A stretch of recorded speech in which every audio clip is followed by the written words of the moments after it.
অনুব্রত মণ্ডল অসুস্থ। অসুস্থ, তিনি আজকে আসছেন না, বেড রেস্টে আছেন। আপনাকে সেটা পুলিশকে জানালেন?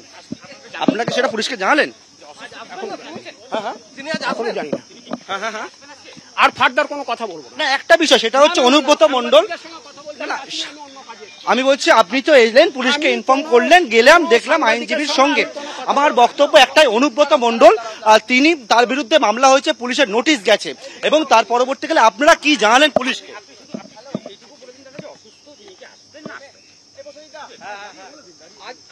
আপনি বললেন তিনি ব্রেড রিডেন, কালকে তো তিনি পার্টি অফিসে গিয়েছিলেন, আমরা দেখেছিলাম, মানে সেই বিষয়টা মানে কি হয়েছে, হঠাৎ করে কি বলার বলে দিয়েছি, আর বলবো না। মানে তিনি কি হঠাৎ করে অসুস্থ হয়েছে? এখন কি বেড রেস্টে আছেন? বাড়িতে আছেন, বিছানায় আছেন, শুয়ে আছেন, অসুস্থ। তাহলে তিনি আজ আসতে পারছেন না? কখন বাবু, অনুব্রত বাবু আজ আসতে পারছেন না? এরপর আমি আর একটা কথাও বলবো না। বারবার বাংলা বোঝেন কি বোঝেন না?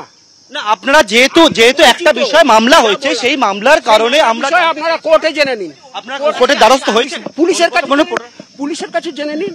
অবশ্যই, কিন্তু যেহেতু আপনি এসেছেন তার জন্য আমি এসেছি, আপনাদের সঙ্গে কথা বলতে আসিনি, আমি ব্যক্তিগত কাজে এসেছি। কিন্তু যে ঘটনাটাই ঘটেছে সেই ঘটনার পরিপ্রেক্ষিতেই আমরা জানতে চাই। কথা বলবো না, যা বলার বলবো। একটা ঘটনা ঘটেছে, আপনি নিশ্চয়ই দেখেছেন, এবং সেটা নিয়ে সমালোচনা ঝড় ঘটনা ফোন কল, ঠিক আছে, কোনো ফোন কল অনুব্রত মণ্ডল করেনি। ডেডলাইন পেরিয়ে গিয়েছে, এখনো হাজিরা দিলেন না অনুব্রত মণ্ডল। অনুব্রত মণ্ডল অসুস্থ, বাড়িতে শুয়ে আছেন জানিয়েছেন তিনি, এবং ঘনিষ্ঠ তৃণমূল নেতা, অর্থাৎ জানিয়েছেন কেষ্ট ঘনিষ্ঠ তৃণমূল নেতা অনুব্রত কদর্য আক্রমণের কথা মেনে নিলেও এআই এর তত্ত্ব কেষ্ট ঘনিষ্ঠ তৃণমূল নেতার। অনুব্রত আইসিকে কোনো ফোন করেননি, এআই এর মাধ্যমে অডিও, এবং এর নেপথ্যে রয়েছে বিজেপি।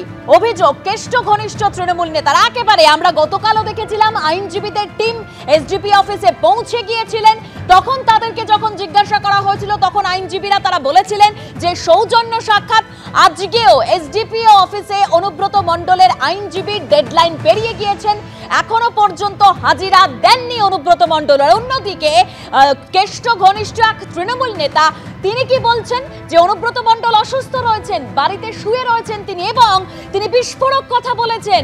অনুব্রত মণ্ডল যে কদর্য ভাষায় বোলপুর থানার আইসিকে আক্রমণ করেছেন সেই কথা মেনে নিয়েছেন, কিন্তু তারপরেও এআই এর তত্ত্ব দিয়েছেন কেষ্ট ঘনিষ্ঠ তৃণমূল নেতা, অর্থাৎ বিস্ফোরক মন্তব্য করেছেন তিনি। অনুব্রত মণ্ডল আইসিকে কোনো ফোন করেননি, এআই এর মাধ্যমে অডিও, আর এর নেপথ্যে রয়েছে নাকি বিজেপি, অভিযোগ করছেন কেষ্ট ঘনিষ্ঠ তৃণমূল নেতা। গতকালও এসডিপি অফিসে এসে অনুব্রত মণ্ডলের অসুস্থতার কথা জানিয়ে যান অনুব্রত মণ্ডলের আইনজীবীরা। গতকালের পর আমরা দেখলাম আজকে তাকে ফের তলব করা হয়েছে, কিন্তু ডেডলাইন পেরিয়ে গেছে, এখনো পর্যন্ত অনুব্রত মণ্ডল হাজিরা দেননি।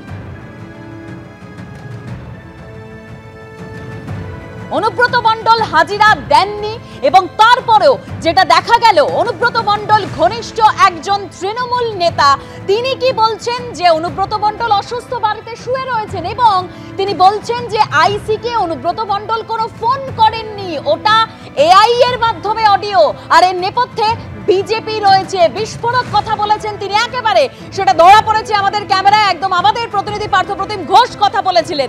আমি আবারও চলে যাব পার্থর সঙ্গে। পার্থ, তুমি যখন কথা বলছিলে ওই কেষ্ট ঘনিষ্ঠ তৃণমূল নেতার সঙ্গে, তিনি একেবারে বিস্ফোরক দাবি করছেন যে ওই অডিও অনুব্রত মণ্ডলের নয়, এআই এর মাধ্যমে তৈরি। কিন্তু আমরা দেখেছিলাম যে অনুব্রত মণ্ডল তিনি যে তথ্য এনেছিলেন, তিনি ওষুধ খান রাত্রিবেলা, তিনি তাড়াতাড়ি শুয়ে পড়েন, এবং তার পরবর্তীকালে অডিও দলের তরফ থেকে বলা হয়েছিল, সেই দলের তরফ থেকে বলার পরে নির্দেশ আসার পরে অনুব্রত মণ্ডল 4 ঘন্টার মধ্যে ক্ষমা চাইতে বলা হয়, এবং কয়েক মিনিটের মধ্যেই দেখলাম অনুব্রত মণ্ডল তিনি কিন্তু ক্ষমা চাইলেন, ভিডিও করলেন এবং ভিডিও পোস্ট করলেন এবং জানালেন সংবাদ মাধ্যমের কাছে। পাশাপাশি কিন্তু তিনি তার একটি বার্তা সেটাও কিন্তু দলের কাছে গেল, সুব্রত বসুকে তিনি চিঠি পাঠালেন। এর পরবর্তীকালে কি দেখা গেল, অনুব্রত মণ্ডল প্রথম হাজিরা এলেন, আজকে দ্বিতীয় হাজিরা 11টার সময় দেওয়ার কথা ছিল, তিনি এখনো পর্যন্ত এলেন না, এবং একজন আইনজীবী অনুব্রত মণ্ডলের পাশাপাশি কিন্তু অনুব্রত মণ্ডল ঘনিষ্ঠ বীরভূমের এক তৃণমূল নেতা, আর তিনি আজকে এলেন আইনজীবীর সঙ্গে এই এসডিপিও দপ্তরে।